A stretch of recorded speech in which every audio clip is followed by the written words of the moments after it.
విశాఖలో junior doctor పై అత్యాచార ఘటన దేశవ్యాప్తంగా దుమారం రేపుతోంది. నిన్న డాక్టర్ల సమ్మెతో ఎమర్జెన్సీ సేవలు తప్ప అన్ని వైద్య సేవలు నిలిచిపోయాయి. మెడికల్ కాలేజీలు, హాస్పిటల్స్ జూనియర్ డాక్టర్ల ఆందోళనతో అట్టుడుకుతున్నాయి. విశాఖలో Andhra medical college junior doctors ఆందోళన బాటపట్టారు.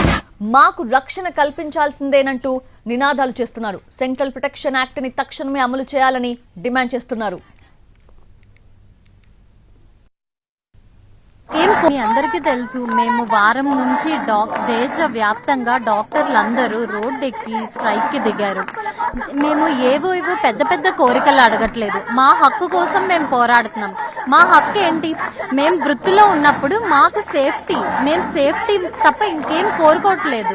సేఫ్టీ లేకుండా మేము ధైర్యంగా వెళ్ళి ఒక పేషెంట్ కి ఏ విధంగా మేము సేవలు చేయగలం? ముందు మా సేఫ్టీ ఇంపార్టెంట్ కదా. సో మేము మెయిన్ గా సేఫ్టీ కోరుతూ ఒక central protection act central government నుంచి ఆ రెస్పాన్స్ కోరుకుంటున్నాం. మీ అందరికీ తెలుసు, మేము వారం నుంచి దేశవ్యాప్తంగా డాక్టర్లందరూ రోడ్డు